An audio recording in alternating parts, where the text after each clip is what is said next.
on the air. So I guess we should. I worry sometimes about this show because like if we don't have a formal starting point, because we just kind of casually jump into it. So I will say this is episode 85 of Future Chat. Future I'm Chat.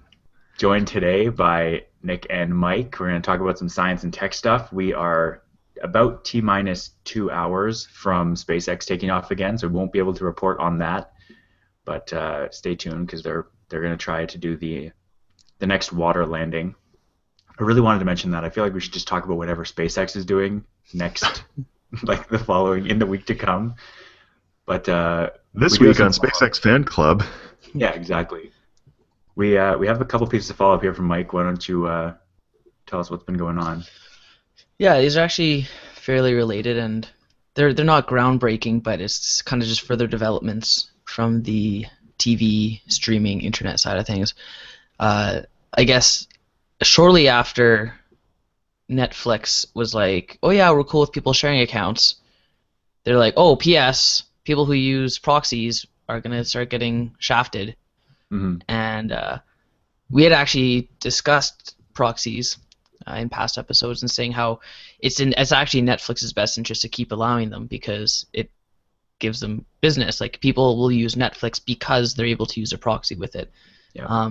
And for those not familiar with proxies, they basically kind of mask where your internet feed is coming from, or your address, I guess.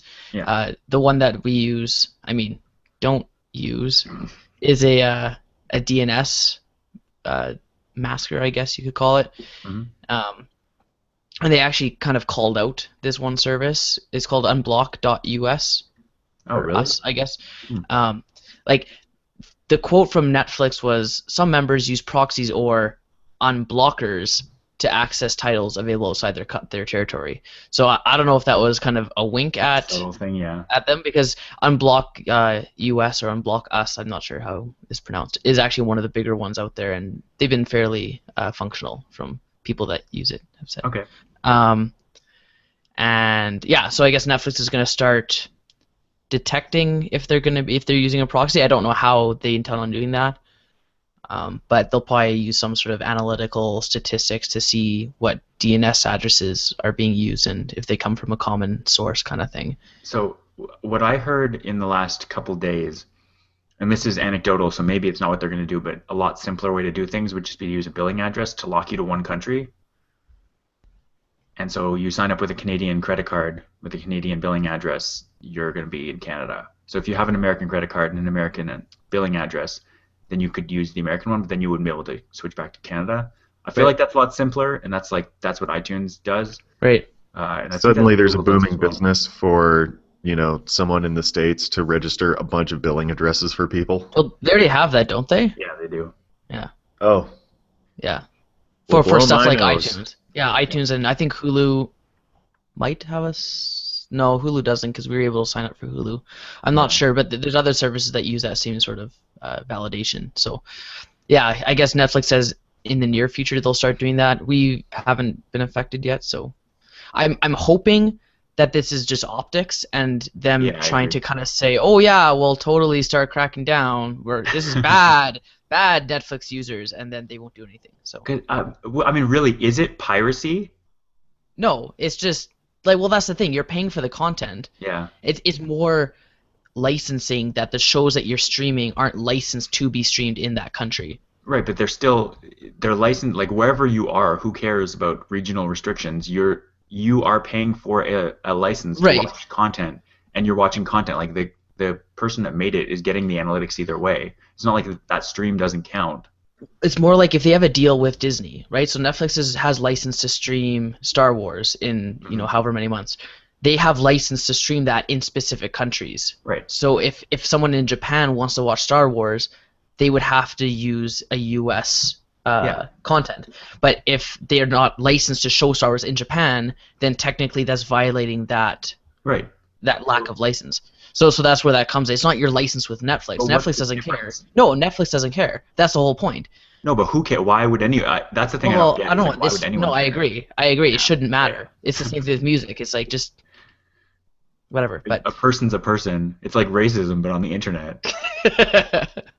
it's like, yeah, it's like, oh, yeah, I don't know. It's dumb. But anyway, Netflix has this as kind of their latest statement on this Yeah. issue. So we'll see if it goes anywhere and if people start reporting that they're not able to access their content. Or I think what Netflix said is they'll just be restricted to the content that of the country they're in or registered for. Yeah. So it's not even that you'll get blocked from Netflix, it's that you try to switch your region and it just stays with Canada. So Yeah. we'll see. Yeah, and then the other one is kind of similar type story where Crave TV, a similar streaming services, Show Me and Netflix for that matter, they're now available for all Canadians to pay for and access for a slightly higher rate than what the Bell TV subscribers are able to get it for. So Bell users get it for $6 a month. Anyone else gets it for $8. Right. And as was the case with Show Me, this is because the CRTC said you have to let everyone watch it. Yeah. This isn't Crave being nice. This is the law saying that they have to do that. So it's good that it's happening, but don't give Crave any credit because if it was up to them, they wouldn't be doing that. Which is weird, but again. Yeah, I don't know. It's odd that the law needs to step in Yeah, and say, hey, you need to let these people give you their money. And they're like, oh, man. But they want more money for the whole cable subscription. Yeah. That's, I guess, the goal. Well, the idea is that someone would sign up with Bell because they're able to get Crave, which is stupid. That's a dumb reason to go with a specific company. Yeah. Yes. We kind of thought the same thing with Show Me because, like, we're paying for we're using the free trial of Show Me right now, and we're like, well, is it worth going with Shaw, the internet, and subscribing just for cable and getting Show Me on top of it as like an included service? But we haven't because that doesn't make sense because you can pay for it for $8 a month. Right. Yeah, that's all the follow-up that I have for this week. Did you have anything else, Rob or Nick? Did you have a piece that you want to talk about? Actually, hold on. Like, can we just take a moment and talk about how we are and what we've been doing? Because we usually do that, and I kind of like it. Yeah, of course. How are you doing, Rob? I'm doing insanely well. Insanely well? You have no idea. Would you describe it as insanity in the membranity? I would not. That's weird. Simply insane in the membrane? Yeah, that's fair. Nice.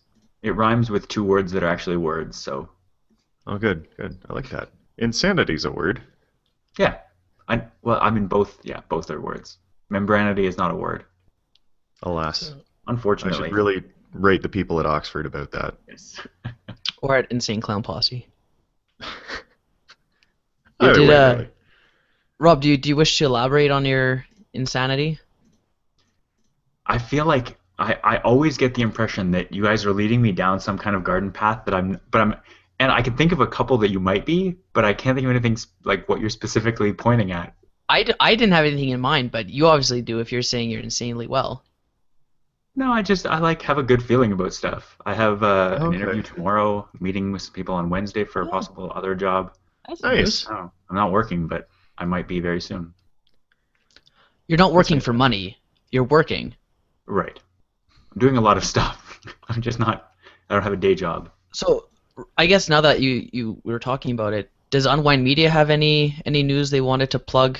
Is that might have happened this week? Is that what this is? It came to mind just now that it might be worth mentioning.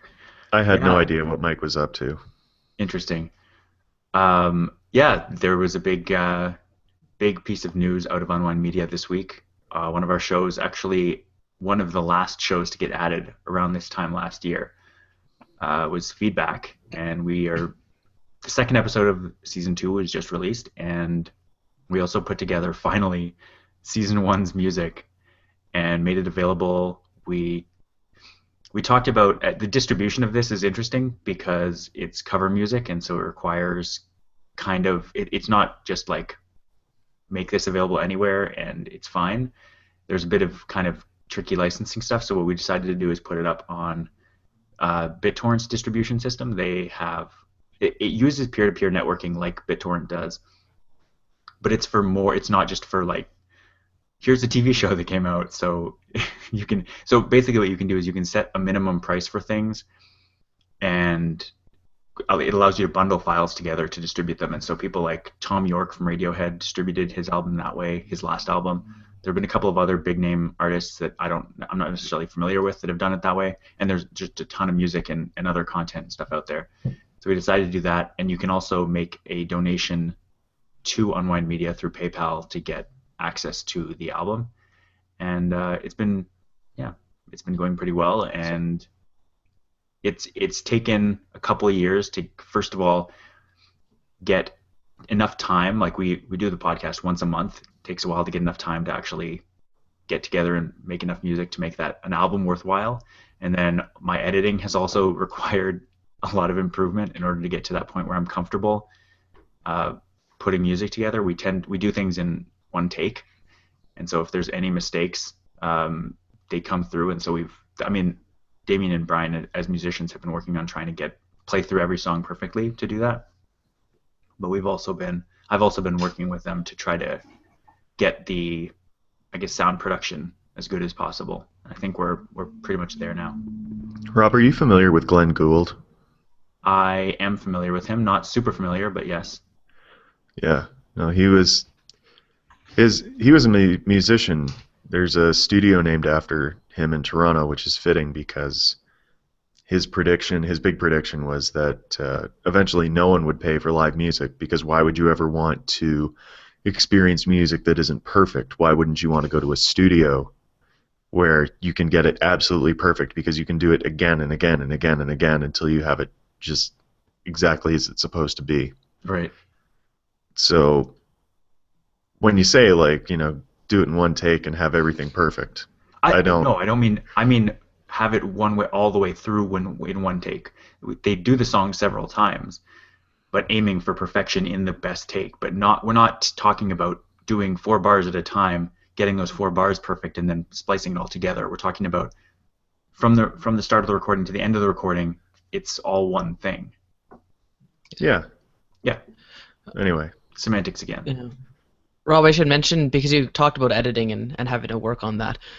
Last night, during our YYC YouTubers meetup, obviously the topic of what we did on the internet came up, and Nick and I both agreed that within the context of our show, Nick and I have the easy job. We just show up and talk for an hour and a half, and we let you handle the hard stuff of the editing and production. So I want to say thank you for that, because I'd never be able to do it myself. Yeah. Well, I really enjoy it. So it's not really work for me. It's tough sometimes, because sometimes you get, like this past week when I was working on editing video and audio and all this stuff for feedback, getting it ready, it means that there's other stuff that I want to be working on, but I do enjoy editing. Like I really like trying to get sound to sound exactly like it does when I hear it live. And it's a nice challenge. I'll put down a little teaser for something we may or may not do. I think at this point it's closer to may not, but we'll get there. No, this is like, I don't know if I've talked to you about this yet. Uh-oh. Oh, is this something else? Okay. The Steve Dangle podcast Oh, yeah. had a little hilarious movie trailer idea for one time when Dave Nonis was just an idiot and it was caught on camera. It was when he said he wasn't worried about the 4th, 5th, or 6th years of the David Clarkson deal. He was getting all cocky, and they said, that would make for a great movie trailer. I think the David Clarkson story. Yeah, but I was talking to Rob about potentially doing, having us lay down the audio and him do the editing for actually making that trailer. Yep. I think it would be great. And I was just thinking, we should see if we could get Damien and BL to do the music, but actually have "How You Like Me Now," swinging my dick. How you like me now? Because honestly, having listened to Damien, I can just hear it. His voice would be perfect for it. It's true. It's very true. Yeah. But yeah, Uh, I mean, Nick, you had some good news this week and also some bad news. Do you want to talk about it? Um, I, as far as I know, the Canadian Nuclear Safety Commission and the Canadian General Standards Board is okay with me shooting gamma rays at things, so long as Yay! it's under the direct and constant supervision of the certified exposure device operator. So, I mean, now that that hurdle is crossed, there are a bunch more jobs that I can actually feasibly apply for. Mm. Like instead of just sending them a message and saying, "Hey, you could train me one day and maybe I'd, be able to pass this test." Wouldn't that be great? But now I can say, "Hey, I've passed this test. All I need is 320 on-the-job training hours, and you can charge other companies through the nose to send me out there." Right. And Nice. So so what that's happened? great. Uh, Because this checking took my months. Yeah, I was checking my Facebook messages, and like I don't pay that close attention to the pending messages, I guess. Mm. And I had a pending message from December 7th from a lady, and it started out like, "Hey Nick, blah blah blah," and I was like, "Do I?" It was I felt it was a really generic name, so I was like, "Oh, is this someone I remember from the hair campaign?" I don't think so. Anyway, I'll check it, see what's up. My stuff had gone to someone else, but it was in an envelope like addressed to that other person. Right. So I'm also a little upset with NRCan because that is just loaded with my personal information. No Yeah. kidding. And had they not been nice people, like I don't know. I assumed that you could get up to all sorts of nefarious things if you just had someone else's license and Yeah. were a bad person or had, you know, bad Nefarious things. intentions. Yeah, nefarious intentions, bad things you wanted to get up to which you wanted to get up. Um, Yeah. yeah, so that's exciting. Yeah. In other exciting news, I think my pepper plant has actually sprouted a pepper. Wow. Nice. Yeah, so like this has just been a crazy week for me. Getting on with life. Yeah, I it turns out needed to have a fan on in here, just Oh, okay. oscillating. Yeah, it won't pollinate itself. Hmm. Interesting. I guess it hasn't hit puberty yet. It's funny when you consider that it is sort of a form of sexual reproduction, and so it's like, how do I get this pepper to have sex with itself? I don't. Like, Is should I it be? really sort of? I think it just is, isn't it? That's Is anthropomorphizing it a bit, I think. Like, is it asexual because there's parts of the flower are male and parts are yeah. female? So, It's yeah, I don't know. Like, there Yeah. aren't any other pepper let's. plants around, so I don't know that it's entirely sexual. But Right. I think we need a poll saying, "Do plants have sex? I would Yes honestly be okay with that poll. We or should no?" put that out on Twitter. I'll I put think it out right Unwind now. Media needs to release a poll, or Future Chat maybe. Future chat will Needs, release a poll. Future Chat releases a poll on "Do plants have sex?" So yeah, it's like how to set the ambiance for this ghost pepper to have sex with itself. And it turns out it needed a fan on. It's too hot in there. I guess it just couldn't get in the mood with all that still air around Hmm. to just get things moving a little bit. Yeah. So, Mike, before we get to the main part of the show, you had one more thing you wanted to follow up on from last week. Just a tiny piece of information. Talking Did about I? SIM cards last week. Oh yeah. I don't know. I got reminded of this morning when I looked at our notes, and I did a quick Google search, and we were trying to figure out if SIM cards could tell which device you're using, and if they could, did they send that information to your carrier? And on the information I could find, and there isn't a ton of official information on what SIM cards really do. Like, it's a lot of what seem to be people's personal websites or editable sources. So I was kind of skeptical of it, but there were enough consistent sources out there that kind of indicated that the only real identifying number was more referring to uh, location such as country and phone number, so user identification, not device identification. So I think it's safe to say that your SIM card doesn't Right. send your device info to your carrier. And I know when like we were talking, because the reason I thought I could is because I saw the Note 4 show up on my Fido account, but then I remembered that I had bought another Note 4 through Fido on my account, so that's probably why that showed up there. And then in the Oh, past, when I had upgraded to an Android phone, it just said generic smartphone or generic phone. I don't think it had a specific phone attached to it. So yeah, I think that the SIM card can't tell what device you're using, or at least it doesn't send that information to your Yeah. carrier. The carrier maybe could tell, but the SIM card itself doesn't identify the device. But I think the point is, if you don't tell your carrier what phone you're using, they wouldn't know. Yeah. I have a feeling, maybe not. Maybe there's some kind of encryption on data that goes to like through the carrier. Right. But like if I download an iPhone app, or if I access the Fido My Account app through iOS, I feel like if they wanted to, they could identify it, but it wouldn't be through the SIM card. Yeah, that'd be exactly. Yeah, that'd be through an app. Yeah, that's Yeah. right. Yeah, because your phone. Well, it's the same way a browser tells what phone you're using, right? Yeah, exactly. Yeah. Yeah. So you guys want to actually start the main topics of the show? I think so. It's only been the better part of an hour. Yeah. Well, no, Nah, something like that. half an hour. Anyways, I wanted to start. This is a story about the last week and a half of my life, and it led to a hold up, discussion. hold up. I don't think we've fully gotten through follow-up yet, Uh-oh. unless you actually want to talk about that first. What is in follow-up? He added the new particle stuff there. Did he? Yeah, Okay, I don't see it. Did he?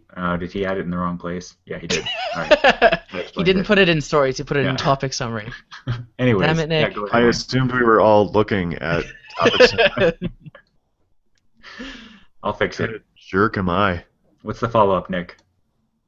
Do you remember last week I asked if you'd heard about physicists in Europe finding tantalizing hints of a mysterious new particle? Yeah, I do remember that. Oh, well, it turns out that happened. That's good. Yeah, like we could be exiting the standard model as we know it. I see this URL is dated December 16th. It was not brand new at the time when we were discussing it. Is that what you're saying? Yeah, I meant we mentioned it last week. Not that it happened last week. Oh, okay. Okay, gotcha. Yeah. Yeah. Oh, Yeah. I think so, I actually read something about this. Yeah. Okay. It's coming back to me now. like the exciting thing is that they've basically noticed a bump in the signal, but it's consistent across different laboratories, and I think CMS and Atlas agree on it. Right. Yeah, that was a So- big thing. So it's like, what could this be? Like, it could be a new particle. It could also just be, I don't know, like an interaction or something like that we didn't know about before. Yeah. I don't know. Like, honestly, it just seems it's so tantalizing. It's so interesting. So can you go into any detail about what the new thing is? Because we mentioned it last week, and I did a bit of research, but did you look into it at all, or do you want to talk in any more detail about what the particle actually looks like? Well, What that's it the thing. sounds Like, they currently have no idea. One, it's not confirmed, Right. and I don't actually know what or where the energy is.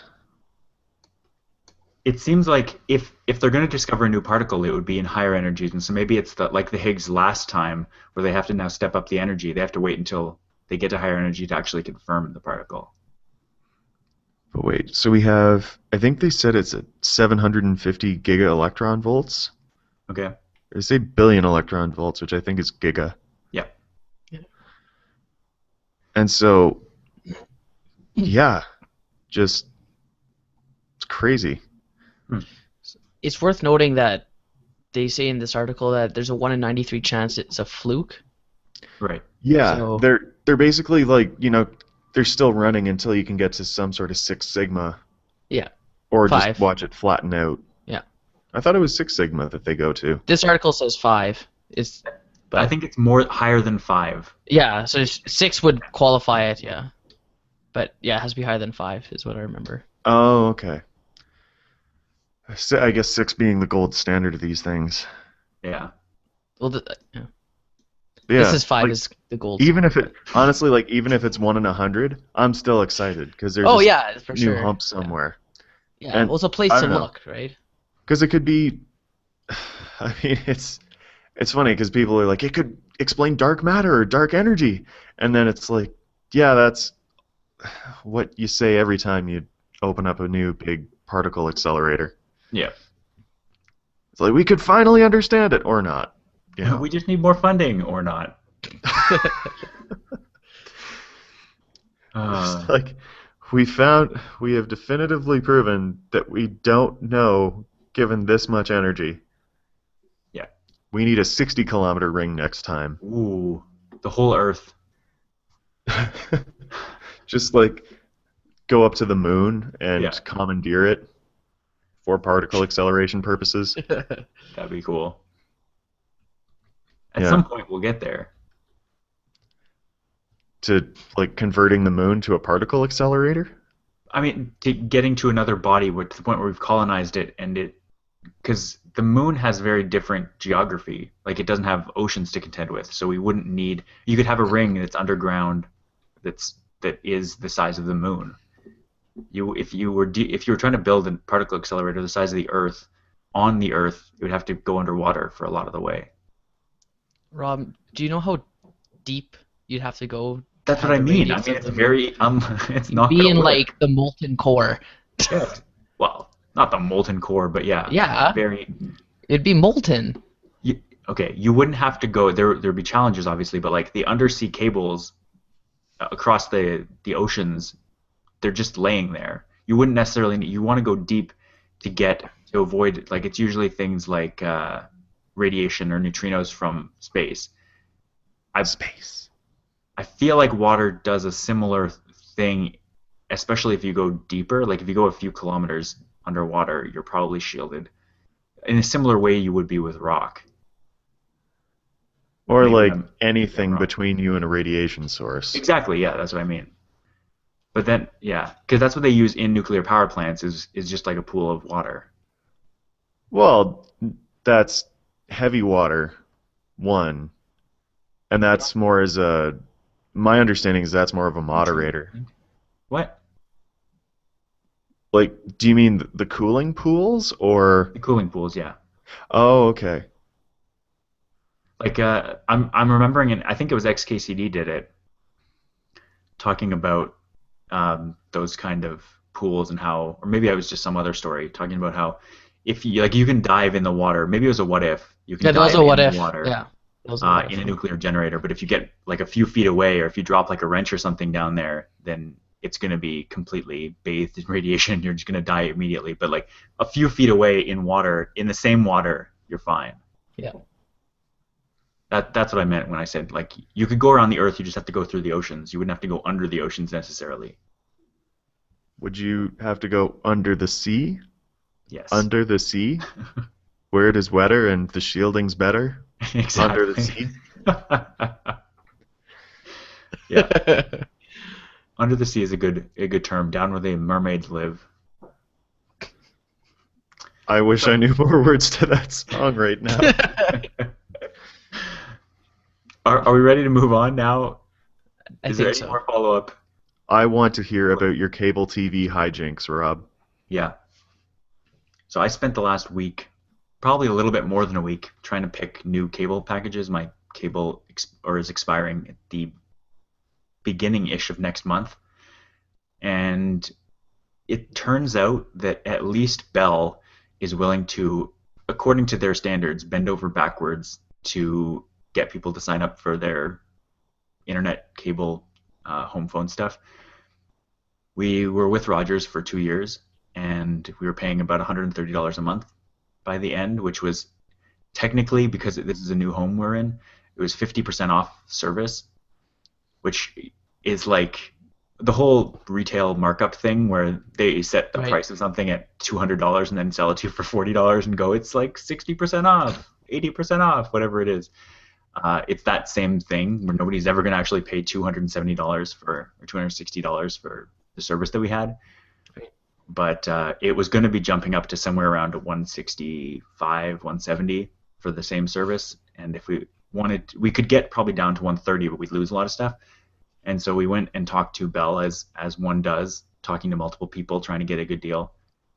And I don't know if it was a combination of laziness or the fact that I was working on something else as I was talking to Bell in their live chat thing, but every time I waited like 30 seconds or a minute before answering them, they would just throw something else in to the deal to make it better. And so Oh, eventually really? I just kept waiting. Like I would wait and to actually end up signing this thing or to get him to provide me a quote for this so I didn't have to sign up because they always want you, oh, you're on the phone now, you're on the chat line now, this offer expires when we get off the line. And so I didn't want to get off the line, but it was the middle of the day, Julia was at work, and I wanted to consult with her and figure out if it was what we wanted. And so I said, I was on the chat line and I said, oh, I'm trying to contact my wife, but she's not answering. She's a teacher. She might not answer for a while. And the guy was just like, I'll wait. And so I told him, I was like, I don't know when she's going to answer. It could be a long time. And then after about 5 or 10 minutes, she did answer, but just like she said okay to something to like what I'd written. And so I typed a bunch more stuff and she was gone. That's fine. Like that's the nature of working. Like Right. sometimes you get a second, but you don't get more than that. And so I basically for 20 minutes or something, I was like, she might be back, but I don't know when. And then I went and took a shower, came back, and I think it was still a couple more minutes. So this is like almost 40 minutes at this time. He was like, all right, well, is she back? Like, is this over? What do you want to do? Like, I had outweighted him. And so he threw a couple more things in and then decided to give me a quote because I was like, it could be like 3:30 until she answers, and this is like 12:30 or something. And so in the end, what was a 1 year deal where after the first year the price jumps up by $40 or something. We now are locked in for 3 years with there's no contract, but our price is locked in, and they gave us a really good deal relatively again on pretty much everything, like much better compared to Rogers. So we talked to Rogers afterwards, after we'd already kind of come up with this whole quote. Rogers said, we can't match it. You should do that. And I said to them, I literally said, because this is like I was reverse bargaining. I was trying to reverse psychology them. I was like, yeah, I don't really want to go through the hassle of switching providers. Like I don't have to have a tech come out. I don't have to take my like cable box back to you guys. Can like help me out here? And he was just like, no, I can't. Their deal is too good. And so for the original deal was for $100 and to get basically unlimited, really good internet, basic cable, and basic home phone stuff. And now we had to get one cable level up, so now it's 115 plus tax a month, which compared to everything we've looked at is really good. Mike, you were saying that before we started, you were saying, oh, that's actually not great because cable's pretty terrible. And I agree. I don't actually like having live sports is nice, but if I didn't have it, I just wouldn't watch it. Right. Um, but I'm not the one that wants cable. Julia wants cable, and that's fine. She Right. has a lot of TV shows she watches live, so yeah, So she worked out. actually schedules time to sit down and watch them as they're on? No, she usually uses the PVR, but if it's a prime time show, she'll watch it Right. live. But Right. And I guess because I was gonna suggest, they have the hosted on online shows, like even cable yeah, shows will have on there, but I know a lot of the time they'll need you to be a subscriber anyway, so it yeah. kind of backfires a little bit. And so this got me thinking, and so the link I posted in the notes is we were talking basically the only reason we had to switch up one level to go from their packages are I think good, select, better, and best because they make it really complicated to figure out what is what. And they all those cable package levels have different channels. Like one of them, it's like 130 channels, 150 channels, 200 and something channels, and then every channel you could ever get. And there's no way to actually just look at something and know what channel is going to be in it. And so it turns out we could be good with just the basic cable, like the absolute basic, except for one channel, which is the next level up. And so that next level up, Conveniently enough. yeah, exactly. Uh, so for now, that's what we're picked with the one level up. But the thing that is kind of coming in soon is this story that I put in the notes is from CBC, and it's from last March, but it's talking about rules that are going to come into effect this March, where the CRTC has ruled that cable companies have to offer a $25 basic cable package. So that price for the very basic thing, like Oh wow. basic, like 10 or 12 channels, whatever the very basic cable package is, they have to offer that, and they also have to offer the ability to pay for individual channels, which means that prices may go up on individual channels or even on packages, but that they have to offer pick and pay. So at some point, we will probably be able to go down one level, and hopefully it's less than $15 a channel to add that one channel back. Right.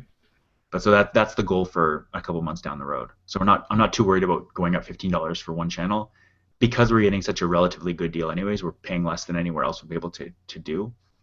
But yeah, cable and internet packages are absurdly complicated and unnecessarily expensive, and that's probably why, because there's so much bureaucracy. Like I had to spend probably about 2.5 hours on the phone between Bell and Rogers trying to sort this all out, and but fairly satisfied now.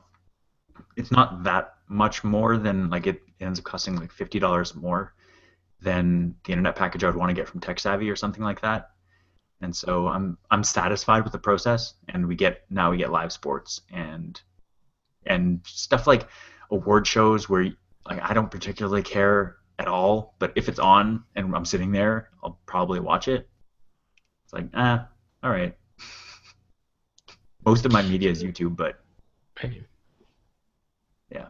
Anyways, that's my cable hijinks I had to go through. You guys don't have cable, so it's probably irrelevant to most people in our generation at these days. Like I don't 90% know. of Like millennials. people have actually, I don't know. I've heard a lot of discussion about cable lately, and I mean, I'm not opposed to it. It's just way too much. It's like the price is way too much for how much I would actually use it, I feel. Yeah, yeah, Because, like, I don't know, most of the shows I actually watch are streamable via whatever service you want to use. yeah. That's been my So, experience. Other than sports. yeah, sports is basically the only reason I would have cable. But even then, you could get, like, Game Center Live for, Yeah, I don't for know. $150 a year, or having a subscription to cable. Well, as far as sports go, like all the only time I ever watch sports is if it's A with other people and generally if it's live. And for that, you can just get your your antenna and just tap into either CBC or CTV. Yeah, And usually if it's like a local sports team or a major world sporting event, they'll have it.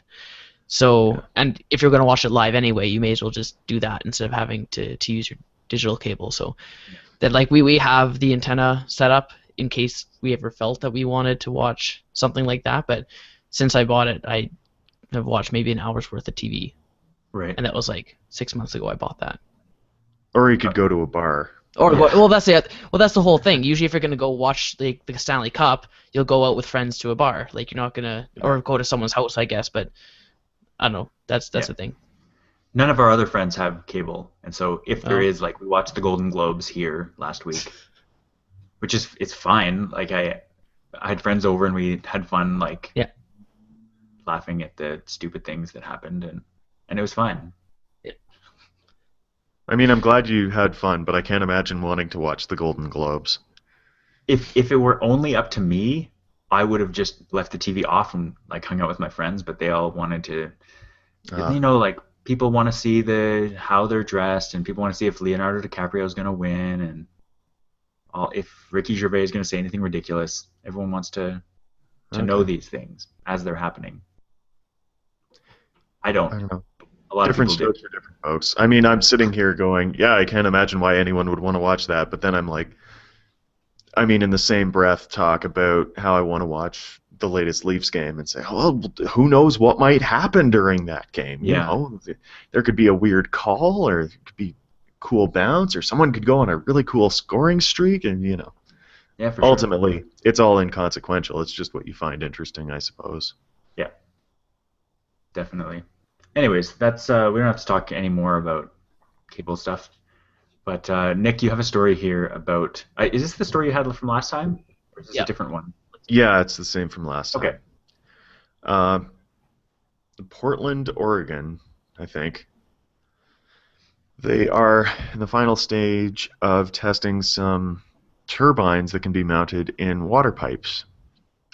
I'm not sure if it's like wastewater or storm drains or what it is, but apparently, oh, what did they say? The installation is expected to generate $2 million worth of renewable energy capacity over 20 years based on an average of 1,100 megawatt hours of energy per year. Enough for 150 homes. And I mean, in the grand scheme of things, that's not a whole lot of energy. But the idea is you just mount these someplace where water is flowing downhill, and it's Right. essentially free energy that you're getting, which, God, you may as well grab while you can. And the other exciting thing about this is that I guess they can install monitoring equipment and in the same place because the power's right there. And so they can, keep an eye on water quality as it's happening. Yeah. Well, and I think we've talked about this type of power generation before, and one of the considerations is your pressure drop across the turbines, because obviously within a hydraulic system, you got to maintain pressure to actually get water to the houses that you need. So if they're, for some reason, I guess every system would have excess pressure generated just in case, but I guess if they decide that they'll just maintain that same pressure but use some of the excess to generate power, which seems kind of backwards a little bit, Yeah. Yeah, then well, I guess that's, as well. I mean, that's partly why I'm actually wondering what kind of water it is. Because if it was storm water or a storm drain, that's fine. Hmm. Like, Where it's not being pumped, like where it's not already being right. Okay, I yeah, see what you're saying. Yeah, yeah. And it yeah, does mention that in the article. yeah. Well, one of the methods of power generation is literally where you pump it uphill when it's cheap, and let it drain back downhill when power is expensive. Kind Hmm. of off peak on peak type system, so Hmm. that you are still ahead of the game by doing that. But I don't know if there's a lot of places that are either candidates for that or where it makes sense economically to do that. Right. Actually, in Belleville, for their air conditioning, what the stadium would do is actually freeze a bunch of water on the roof at night when the power was cheaper, and then that helped their air conditioning systems during the day. Huh. Seems heavy. I hope it's designed for that. Well, it's like it's an arena, so Yeah. Yeah. That's cool. but yeah, so I'm curious to see how this goes. Right. I mean, these seem like really big. Like the pictures don't look that big, but like the pipes are the size of a person. Like Oh someone yeah, could. they said, didn't they? Or I think it says somewhere it's like 40-inch pipe, Yeah. which is Yeah. fairly large. The other thing is they have a great Portlandia reference at the end there. Oh yeah. They do. Yeah. It's funny that they say that the money generated will be split among the project's investors, as well as to recoup construction and ongoing upkeep. And so the payback period is actually 20 years for the Right. initial investment, capital, and cost. And then after 20, then the rest is profit, I guess. So long-term play for this one, Right. it sounds like. Hmm. As Hmm. we kind of have to look at for all renewable energy. Oh, Yeah. for sure. But just from a municipal standpoint, because I guess it costs that much to begin with, and it was all private investors, like not Oh, tax yeah. dollars, I guess, but Yep. yeah. Yeah. Cool. So I guess that's all I have to say on the matter. Yeah, it's definitely interesting that they come up with these new ways of doing, like capturing energy with turbines is not new, but doing it with water is an interesting way to get extra energy out of. It seems counterintuitive because it seems like any extra energy this water has is going through pipes is generated by having it pumped up higher. So it seems like conservation of energy means this couldn't actually be financially Right. productive. But yeah, it really depends how it's being done, and there are ways that it could be. Yeah. Yeah, and like we were saying, was it last week or the week before, how every place kind of needs to look at alternative energy methods that make sense for them. Like it's not going to be one solution for everyone. And I honestly, like every little bit helps. Like it says, this powers 150 houses, but that's better than none. And you're going to need all the help you can get when it comes to replacing our reliance on hydrocarbons and burning them for energy. So, Yeah. if you have 150 houses from this, you have 200 houses from wind, you have 1,000 houses from solar. Like it all adds up. And I think any news like this is good news for sure. Yeah. Yeah, definitely. So, Mike, you have a story here that is very Canadian. Yes. I didn't even hear about this till I heard it on CBC radio, that and then I guess Mobile Syrup wrote about it as well. That I guess Google has a campus in Waterloo, They do. and they just opened it, and our glorious Prime Minister Justin Trudeau was there, and he brought up the fact, or he was kind of not pioneering, advocating, sorry, for coding in schools and the importance that has for kids, and specifically kids in Canada, because Canada is not often seen as a tech hub and kind of a factory for tech minds. But there's a initiative that's done in part with Google and another company called Actua, and it's based in Ottawa, that creates STEM programming for children: science, technology, engineering, mathematics. And I guess, yeah, they kind of emphasize that just coding as a skill and the thought processes that it requires is so important for anyone, and especially for kids in this day and age. I know and just kind of anyone in our generation for that matter, exposure to computers has benefited us quite greatly, especially with the technology we have now compared to what our parents' generation, and even the generation kind of halfway between our parents and us, have had experience with. So I think it's just going to get more and more important for kids to be familiar with technology and with coding, even because you can solve so many problems with coding, that even just the way of thinking that coding requires, it will help you in a lot of different areas, even if it's not strictly or directly coding itself. Right. But yeah, as far as the Google campus, it's 185,000 square feet, I guess, so fairly large, and Google's looking to kind of place a couple thousand to 10,000, that type of order of magnitude, employees in Canada. Wow. So yeah, I yeah, did so not think it would be that many. yeah, Yeah. it's a fairly big campus. So I think they have 20 in Canada right now, and they're gonna expand it to that much. So it's Mhm. yeah, I don't know. I think it's really cool that Canada's becoming, like, kind of developing its own Silicon Valley down there. Um, Well, I and mean, it used to be that Ottawa was Silicon Valley North. well, and I guess it's just, well, this is Waterloo, so kind Yeah, of well, I mean, Waterloo has absolutely taken the helm in the wake yeah. of research in motion. Yeah. Oh yeah, I BlackBerry. forgot about them. Yeah. And I don't know, it's crazy that like Ottawa used to be called Silicon Valley North. Yeah.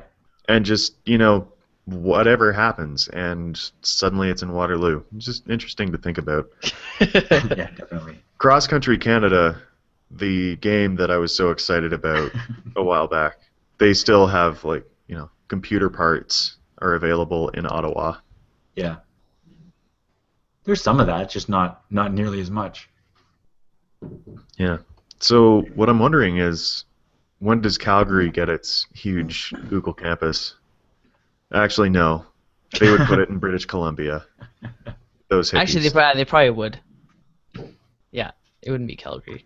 The thing that Vancouver. I'm hoping for with this is that it would make them take Canada more seriously and launch things simultaneously in Canada and the States, because there's a bunch of these things like specifically Google Fiber that I see on here that they talk about how they're working on Google Fiber at this new, or they're planning on working on it at this new office.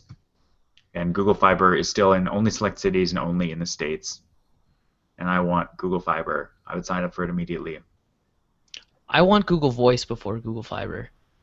Yeah, but I mean, at this point, you basically already have that in Hangouts. It's just with like, okay, this is an aside, but it's Google related.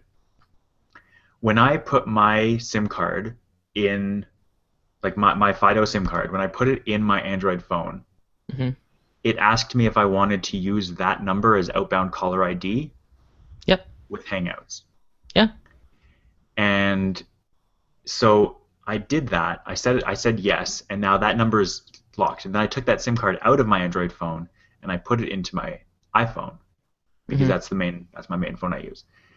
And it still says every time, do you want to use this number, my phone number, for outbound caller ID? And then when I hit dial, it says this call cannot be completed with outbound caller ID for that number because it's not in the phone anymore.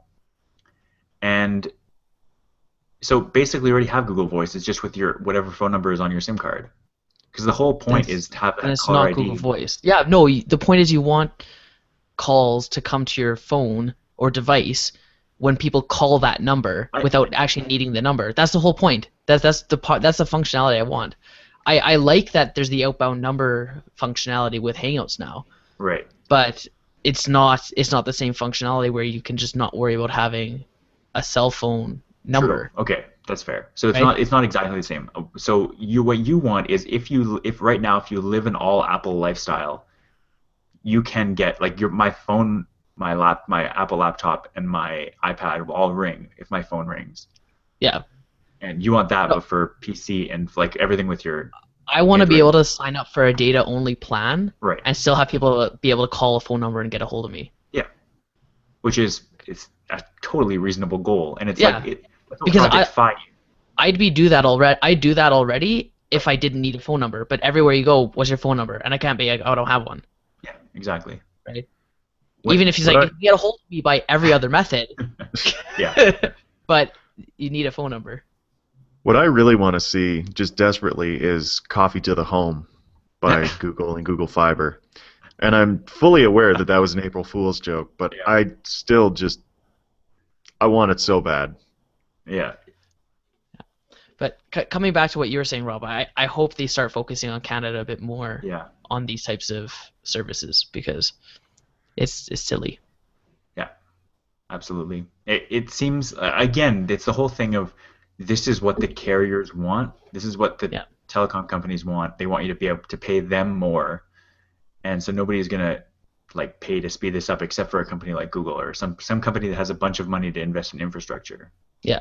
Well, and that's I think that's probably the biggest hurdle for Google Voice, I guess it would be Yeah. at this point because Fiber they can build their infrastructure, but Voice, like Google, I don't think is putting up cell towers anywhere, right? They're Right, but still using they're trying to other blanket Wi-Fi everywhere or whatever the next generation of Wi-Fi right, is. but it wouldn't be cell towers. It'd be Yeah. something else. So that's Project Fi relies on LTE towers from other carriers. It relies on Wi-Fi hotspots. Like you're switching constantly between networks. Yeah. Yeah. At a certain point, we'll need to have like for longer distances, for places where you're like on the highway between two cities, you'd need to have cell towers every so often. Yeah. But in cities, you could really get away with blanket Wi-Fi in a lot of cases. What if you could get signal from solar freaking roadways? What's that? That would be very useful. Yeah. So I'm interested to hear you guys take on the coding aspect because we all use or have used coding in some capacity either now or in the past. So would you guys agree that coding is very important for anyone, especially kids at this age, to be familiar with? Absolutely. Like I know several people that studied math or something like that, and the only reason they have a job is that they can code. Right. Like, I don't know, coding is just super important. I think even be able to read code and know what it's doing, even if you can't code yourself. If you can read code and say, oh, this is a loop, oh, this is calling this variable, oh, this is defining this, like just knowing how to work your way around code and understand it, I think is a huge skill. That's the Yeah, hardest part of coding. I'm. I No, don't know. the hardest part is actually getting the syntax to do what you want it I don't to. think it is. Sure it I is. think. I mean, what for me has been the most valuable part of it is trying to view a problem as could be solved by a computer. Right. Like just looking at a problem, being like, okay, how could I get this to work iteratively Yeah. so that I can just, have a loop do this and not have to go through the monotony myself. Yeah. Right. Hey Rob, did you see that video from James Grimes? I don't know if you have him on Of course, YouTube. singing banana. Yeah. Um, his number problem with the self-descriptive number. Yeah. Yeah. When I heard that, I'm like, this is like built for coding, or this question is made for coding. If Right. it wasn't as easy as it was to solve, just by hand, it would have been perfect for a nested loop for a coding problem. And I approach a lot of problems that same way, and that's why I didn't like Excel until I started to learn macros. Is like this would be so easy to do if I could just loop this, but Yeah. Excel functions don't loop.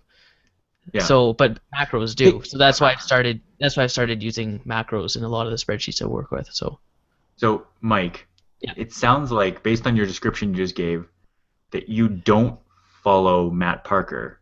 I do. I did after the fact. Well, no, actually, I followed Matt Parker first, and then I saw that James Grimes has his own channel. Did you see Matt Yeah, I Parker's saw his. response video? Yeah, yeah. Because I thought that was even better. Like, that had all the stuff in it.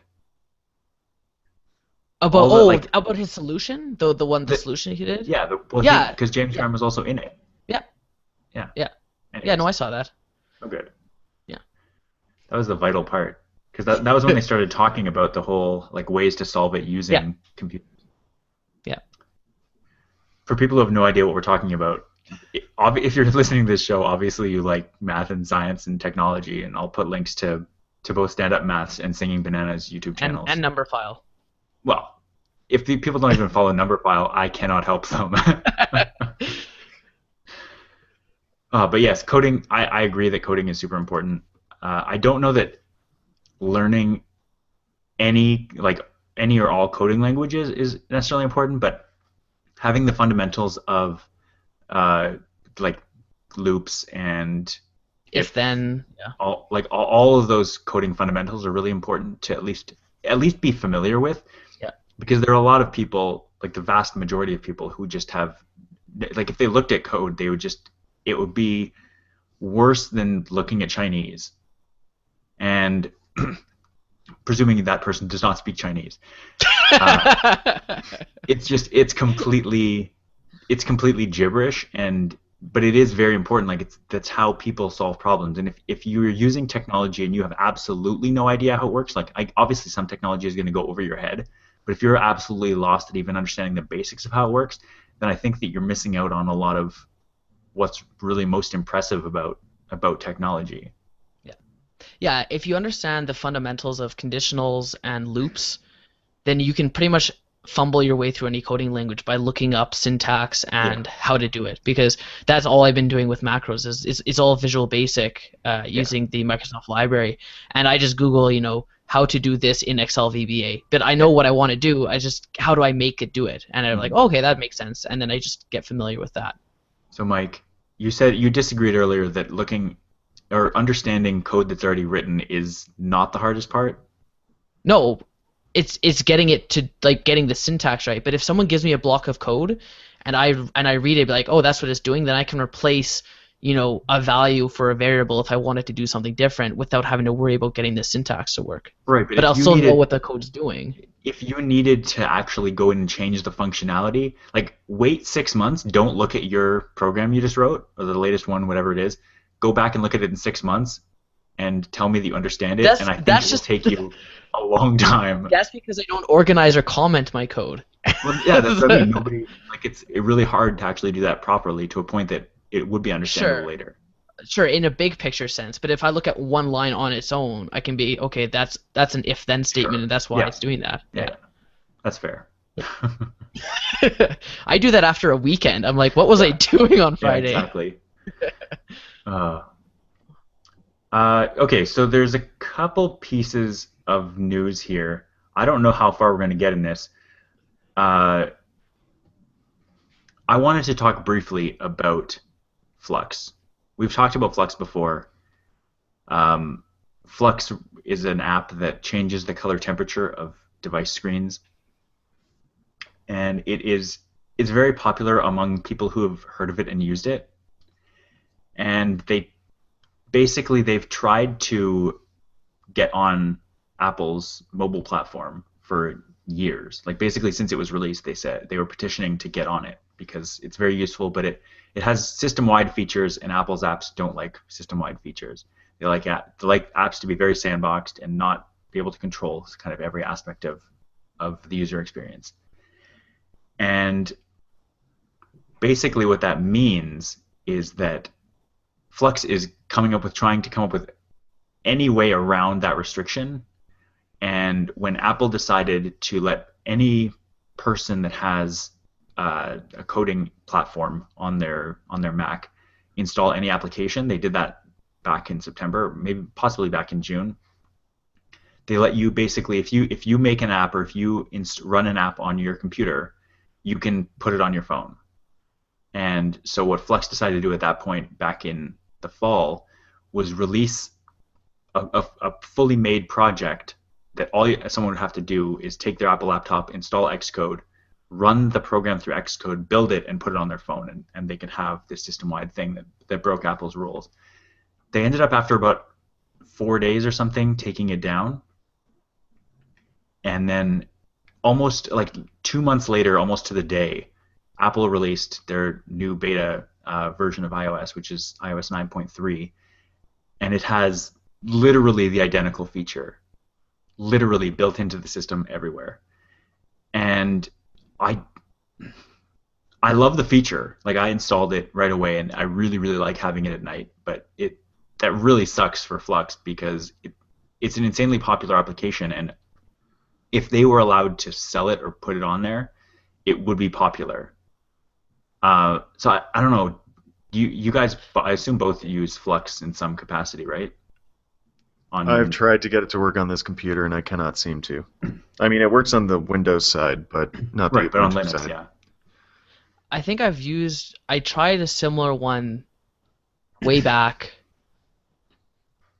when you first mentioned this app because it was a while ago that we talked about it, I think. And I remember Yeah. downloading it and it was set to do something automatically and it wasn't. I'm like, this doesn't make sense. And it went all red and I'm like, I don't like red. I don't know what That's setting that was, but that's the color temperature yeah, here at night. I wasn't a fan of it. But as far as I want to talk about what you were saying about the system-wide settings Yeah. because I can see that I'm not surprised that that's Apple's stance because Mhm. Apple likes like that's their modus operandi is like they want the experience to be the same for everyone. So you don't want to pick up another phone and have it look completely different and have the experience completely different. Right. And all of a sudden it's changing color temperatures. Like what? Like why is your phone doing that? It's like, oh, I got this app, and it's like, what? That's crazy. But that's not Apple's thing. So I can see why they're doing that. So I don't know why Flux is shocked that they did this. I don't think they're shocked. I just think they're disappointed because that now what Apple has done is make the thing that they had said they were like, oh, this is so shocking and different. They've just built it in, so now everyone is going to have this shocking and different experience. That's what Flux is trying to get. Did Flux patent the concept of it or the implementation of it, or is there anything that they had I don't done think there's anything proprietary? patentable in it. Right. So I think that speaks for itself. That is, they can't really be too upset about it because Not upset, but like, come on, guys, just because Flux. So the whole thing, the reason this came up, I mean, it happened. App released this beta, but then Flux published a blog post basically saying welcome Apple. It's kind of like the whole Blue Origin with Jeff right. Bezos thing. It's like welcome to the party, and then saying that what they're trying to do is push this technology forward. So they're getting ready for their next big set of features and taking this even further. So they still want to be in the App Store. They want to have a way to have people still be able to use more advanced features than just kind of shifting the color temperature with a slider or having it set to a certain schedule. Like they want to do more with it. And so I think that they should be able to. I agree that it's not necessarily, it maybe not been Apple's best interest to allow it, but I at least think it's worth the conversation. It's also worth pointing out, when I got an Android phone, I tried doing this with Android, and apparently it's a long story, but Flux has not been able to get the functionality working using Android APIs. So Well, Flux that's what I'm doesn't saying. I think I doesn't have an downloaded it and Android it app. wasn't working. It wasn't doing it what I. It's not Flux. Oh, I think I saw the thing that you are like, because there is an app that will change the color temperature of your phone on Android, but it's not Flux, and okay. it doesn't work. It's weird. Yeah, that's what I mean. It was weird. But Yeah. you should get. Do you have Flux on your desktop? No. You should. I don't use my computer at night, so. You don't. I mean, you just put it on. You don't use it at all after sunset. What? After sunset, you Is it doing anything during the day when you're using Flux? no. It uses. I mean, you can change the color temperature of your screen during the day, but during the day the blue light isn't a problem because the sun has a lot of blue light. Right. But it's at night when red light is a lot less harsh on your eyes and on your brain that this actually matters. So after sunset is when this is most important. Right, and that's what I'm saying. I don't normally use my phone Right. or my computer after sunset. And I have lamps in my office, so I Interesting. don't staring at my computer in the I mean, dark. I have lamps in my office too, and I also use Flux, and it's very nice. I'd like it on my phone because I do look at my phone in bed Right. at night, just trying to go to sleep. But Yeah, apparently that's counterproductive with the light. it is. Yes. Yeah. Nick, did you have anything to add? Honestly, I was just looking online to see if I could figure out how to get Flux to work on my computer. Makes sense. Because, well, like what we do a lot of the time is we'll throw something on the TV from streaming, and Yeah. I mean, the blue light, your body is programmed to interpret blue light as being, oh, it's daytime, I need to be awake right now. Yeah. So, I mean, if I could just hook my computer up to the TV while streaming Oh. with Flux going, it would probably be better. But the Flux wouldn't. I guess would that? Oh, I guess that would work. Yeah. There are certain Yeah. monitors I think it doesn't work with, like certain types of monitors, but yeah, it would work across a TV. Yeah. Actually, Nick, that's a good point because that is the other thing we use is we use the TV at night, and if the color temperature. So with this, Mike, you mentioned that you thought it was weird that everything was red. So your brain adapts to the color change. It's very abrupt at first, but your brain Okay. adapts to it and kind of white balances it out. Okay. But on a TV, if you're watching something like as an auteur, as you're watching it as though it's a film, a piece of art that you want to see Right. perfectly, Flux has a movie mode where it says like it's something like for 2.5 hours turn it off. Like it's literally set as Okay. for when you're watching a movie if you want accurate color. But if you give yourself over to the fact that it's actually nicer after sunset to have redder colors, then if you just kind of let your brain adjust. And what Flux does is over a period of something like I think it's over an hour around sunset, it like slowly dims through into Right. being reddish. So you really wouldn't even notice it if you start working before sunset and keep working through sunset, you wouldn't really even notice other than maybe like you're like, oh, I think it kicked in now and it's very faintly redder. Right. But if you turn it off after having done that, you're like, oh, I need to see how this color looks accurately. You turn it off, it's going to be jarring. Right. And so it's the kind of thing that you get used to very easily. Yeah, I should try that about hooking the computer up to the TV because that's all we use is streaming, so that would actually work to put the Flux on the computer and then see if that makes a difference. Well, I remember the first time that I saw it, I think, was we were over at Rob's and Matt's, and I think we were watching a hockey game, and all of a sudden, the tint changed, and people were like, whoa, what? And then Rob got super excited and looked, yeah, but you won't notice in like 5 minutes. Fuck. And, lo and behold, asked around in 5 minutes. He goes, oh, yeah, I don't notice it anymore. It's Yeah. Huh. really good. I like Flux. I like it a lot. Yeah. There's also, I haven't confirmed this, but in theory, having no or less blue light in the screen means that it's going to use less power, but that's probably very minimal. I just feel like at night you'd want to have lower brightness anyways, and so the color temperature probably doesn't affect power that much, but it might be a little bit. Hmm. Yeah. Just the biggest thing for us is a lot of the time Rhea will get tired first, so she'll start trying to fall asleep while I'm still Yeah. watching TV, and she'll jokingly say, "Oh, turn the brightness down," even though Yeah. that's not really a realistic thing. But yeah, it's that would kind of help out with the jarring colors. So It's so this is something that I don't actually have, but it reminds me of it. There's a product, or there probably isn't the only thing, but there's a thing that you can buy that's designed for sleep. That as you're going to sleep, it bathes the room that you're in red light that slowly fades to nothing to oh off, yeah, and then as you're waking up, it slowly turns up blue light to wake you up, and apparently it's really super like jarring to have that. you guys have Uh, that light, right? I don't have that light. No, I Oh, I really thought want you it though. did. Oh, you want it. Okay, that's what it was. Yeah, it's called the Withings Aura, and it's interesting because I thought about it and then I was like, oh yeah, I also have the ability to do affiliate stuff, so it could be uh, if people want to go and look at it, and want to buy it, I could theoretically get commission from that, or this show could get commission from that.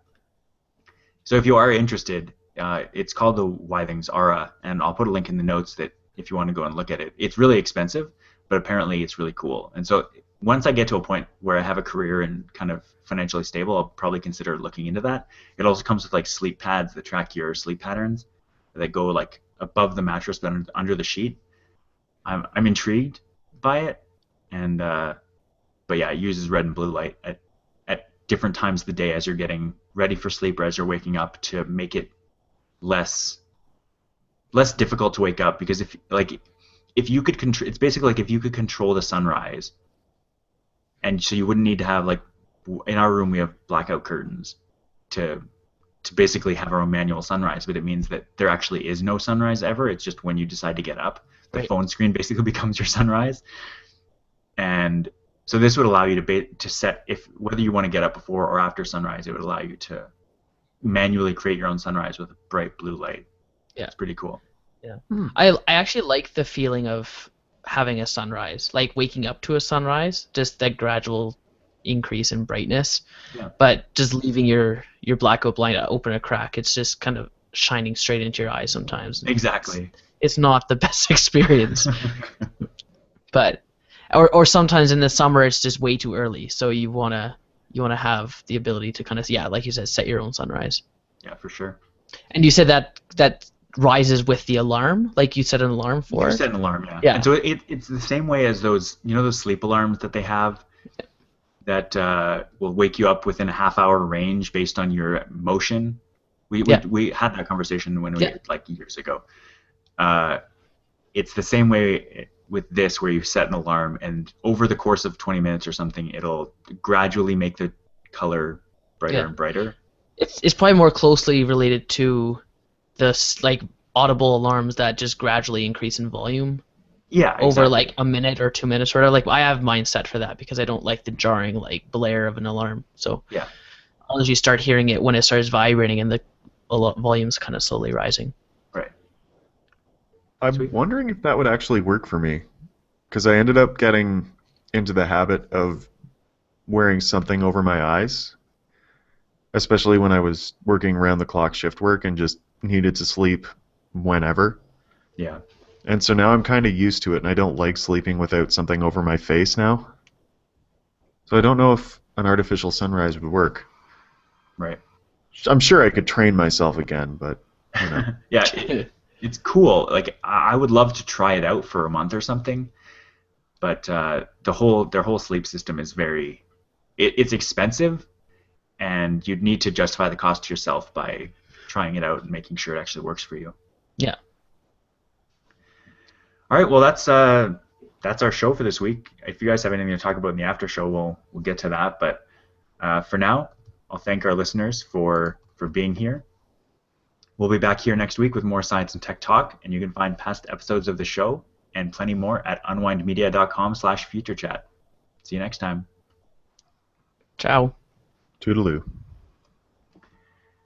You guys have any after show material? I don't think so. No, I think I'm actually pretty good for this week. Yeah. Yeah. Do you guys have anywhere to go? Mike, you have a story here. I guess it's listed as priority 3. The Which? broadband battle. Oh, actually, yeah. You asked about that, and you I said. put it as 1A, and then I forgot that the system doesn't count numbers. Yeah. No, I just thought it was interesting, and it's not really news per se, but it's more just an interesting article, and I hadn't heard this kind of side of the story where it comes to the issue of broadband internet and how you'll have services like TechSavvy who bulk purchase data and bandwidth from the bigger cable companies and then redistribute it. Yeah. There's, I guess, an ongoing kind of battle or issue with the CRTC and Bell, and how Bell is against this ruling that CRTC said you guys have to allow for these companies to be bulk purchasing bandwidth and data and redistributing it. But Bell's like, well, we built this infrastructure, we've already invested this amount, why should we have to allow other people to use it? But then, so I guess Ottawa and Toronto, the mayors have taken sides, and they're standing with Bell, saying, oh yeah, what Bell's saying makes sense, whatever, blah, blah, blah. But then Nenshi here in Calgary is released a 28-page response to Bell's appeal of CRT's ruling, and saying that because municipalities only have a certain amount of physical space to fit infrastructure, it's not fair for these bigger companies who have already used up most or all of that space and not allow smaller companies even a chance in, even if they wanted to, even if they had enough capital and ability to build it, there'd be nowhere to put it. So you have to have some allowance for other companies to enter the market. Yeah. So I guess it's been a fairly touchy issue from a corporate aspect, because all these different companies have different interests in whether this type of infrastructure is allowed, or this type of system is set up where you can use other companies' infrastructure. But I think from a consumer standpoint, it obviously makes sense for more competition. And you guys have both used TechSavvy in the past, if not already using them now, so you guys can see the value in having that additional competition. Yeah. Well, yeah, and I mean, honestly, if Bell, Rogers, whatever, really don't like the bulk purchasing, maybe they could try being less terrible, and people wouldn't go to these other services. Yeah. Like, easy fix, guys. Stop being so terrible. Yeah. Well, there's even a story about the wireless carriers doing a similar kind of thing where because there's so few of them, they're all just raising their prices all at the same time. This week? Yeah, no, that's what I mean. Like, it's very recent that this happened, where I think it was 2 carriers at the same time, almost literally the same time, raised their prices by $5. Yeah. And it's like, how is this legal for them 2 to days just... later, the third one did. Yeah. Yeah. So... Is collusion illegal? It's illegal if it's obvious collusion. Yeah. Which they seem to be turning a blind eye to this obvious collusion. Well, I mean, they are competitors. It's just they've learned that if they act like a cartel, they can make so much more money. Exactly. They can each make more money. Yeah. That's like the second or third time this episode I've thought about the South Park episode where they're like, we want more money. Give us some of that internet money. No? I don't watch South Park. Ah, right.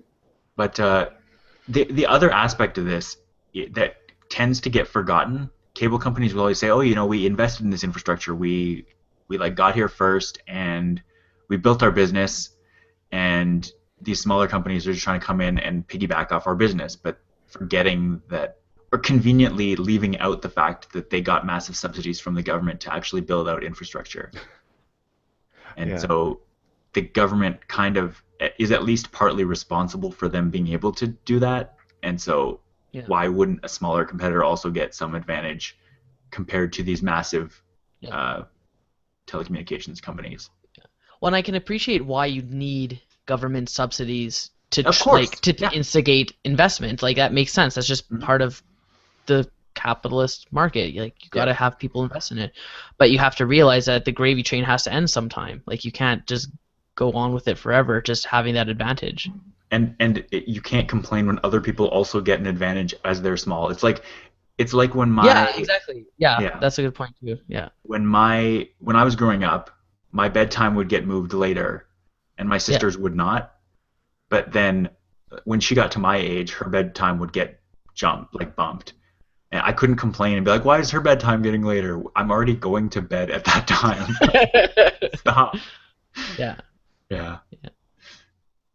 So it is an interesting thing, and there have been a couple of articles about it. Like this one that you posted isn't the only thing. People have been talking about, like, there's even net neutrality concerns being raised, and people talking about the future of the internet because of kind of mayors siding on different sides, either with the telecommunication companies or against them. So it's all very interesting. Hmm. You guys have anything more you want to talk about? Um, That's Thanks pretty to my good. research staff, Kaya. As always, Yep, being lovely as usual. totally. That's Yeah. really all I got. Cool. Pretty good. All right, well, I'm going to stop the broadcast then. Blah, blah, Have blah. at her.